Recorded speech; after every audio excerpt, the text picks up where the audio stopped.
Today, the inquiry has published its first report on the fire at Grenfell Tower. It covers phase one of its investigations, which were directed to the course of events on the night of the 14th of June 2017. The fire was a terrible tragedy which claimed the lives of many people, so there's an urgent need to understand exactly what happened and how a modern building could have been engulfed by flames and destroyed. In answering that question, the first step is to find out exactly what happened, how the fire started, how it escaped from the flat where it began, and how it spread over the whole building. That has been the focus of phase one of the inquiry, in the course of which I heard evidence from residents who escaped from the burning building, firefighters of all ranks, both those who attended the blaze and those who operated the control room, and representatives of the other emergency services, the council, and the tenant management organisation. I have been greatly assisted by hearing from leading experts in the fields of forensic fire analysis, forensic electrical investigation, fire dynamics, and fire engineering.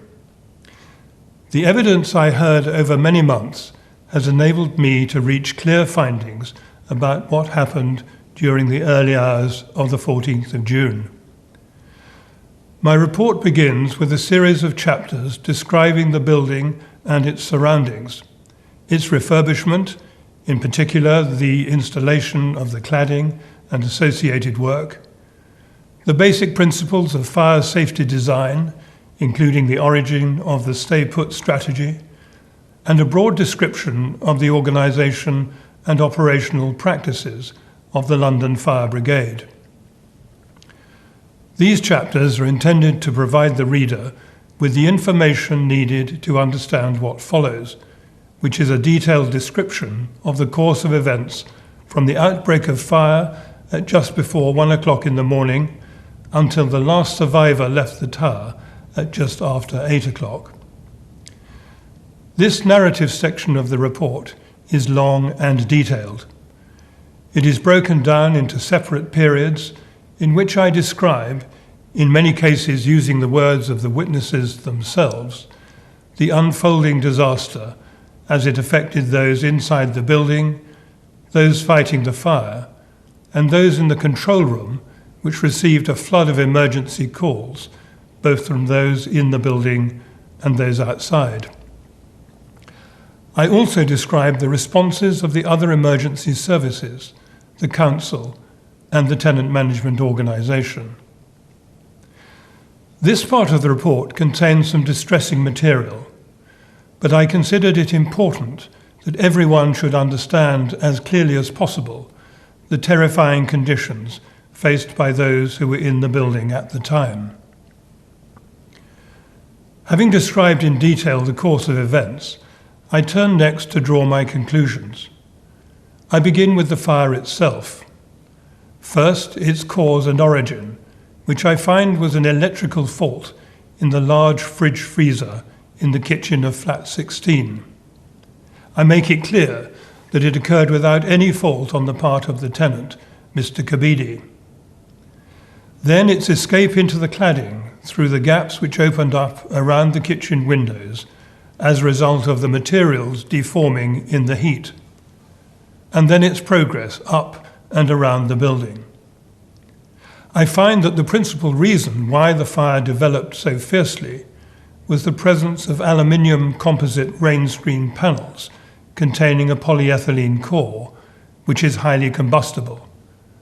But the insulation boards and other combustible materials also made a contribution.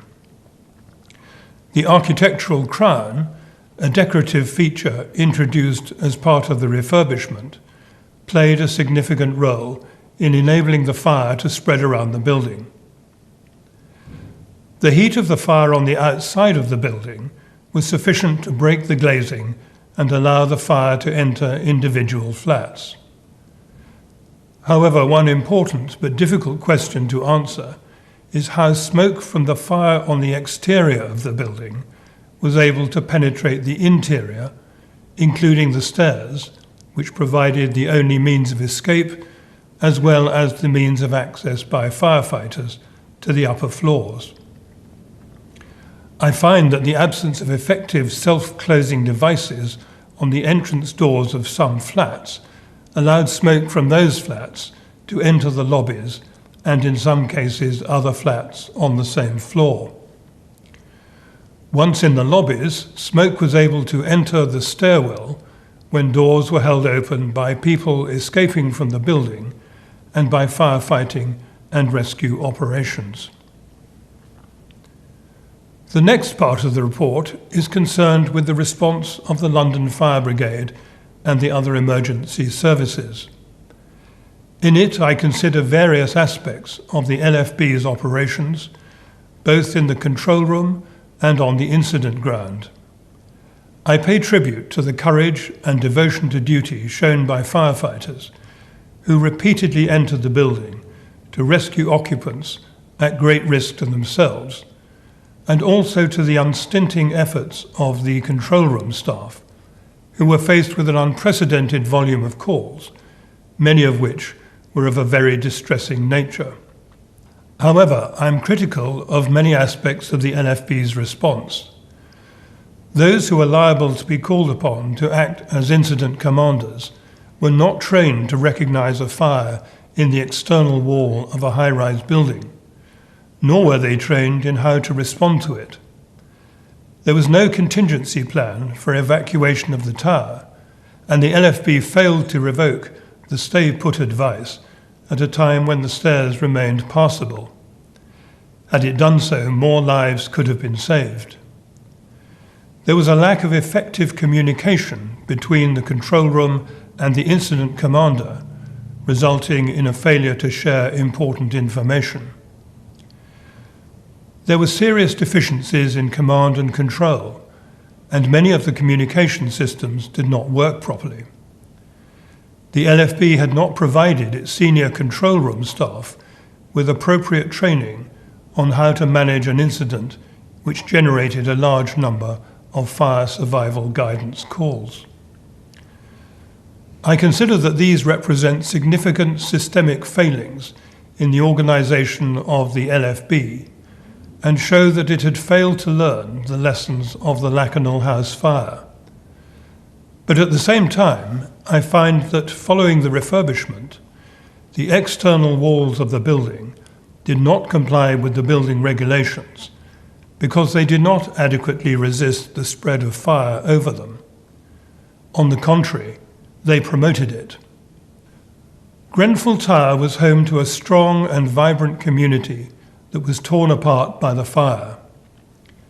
In some cases, whole families died, and many people are mourning relatives, friends, and neighbours with whom they shared their lives.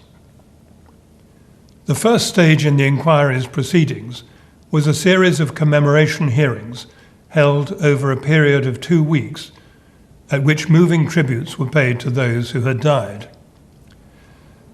This report would not be complete without a chapter devoted to remembering them as they were in life, and it seemed to me that the best way to do that would be to include the name and a brief description of each person, containing, as far as possible, the essence of what had been said about them at the commemoration hearings.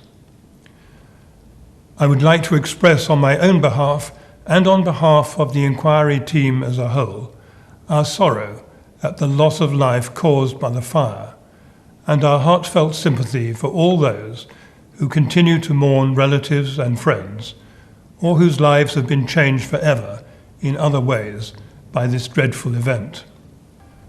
The findings I've made in this report will form the springboard for the next phase of the inquiry, which will consider, among other important things, the design of the cladding and choice of materials, the testing and certification of those materials, and the role of central and local government in promoting fire safety, both by appropriate legislation and guidance, and by ensuring the provision of effective fire and rescue services.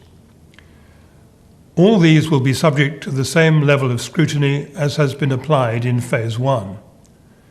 There will also be further consideration of the structure and management of the London Fire Brigade and its preparations for fighting fires in high-rise residential buildings. It is already clear to me, however, that there are steps that can and should be taken now to improve the safety from fire of those who live in high-rise buildings. The report therefore contains a number of recommendations which I hope will lead to improvements in the response to fires in high-rise residential buildings, better understanding by fire and rescue services of the dangers involved in the use of some modern materials, improvements in their ability to recognize fires in high-rise buildings that threaten effective compartmentation, and the introduction of better systems for warning occupants of the need to leave a building when it is necessary to do so, among many other things. In my letter to the Prime Minister, I have said that I confidently expect the government and those responsible for the oversight and governance of the emergency services to implement my recommendations without delay. Anyone reading the report, especially the narrative section, will realise how much evidence has been collected by the inquiry and has now been analysed to produce this report. Most of that evidence has come from individuals, occupants of the tower, firefighters, control room officers and others. I am well aware that it was not easy for them to describe the events of that night and the effect that the fire has had on them, and I know that it was particularly difficult for those who are asked to give evidence in person. I now wish to record my gratitude to all of them for the time and patience they devoted to ensuring that I received a full account of their experiences.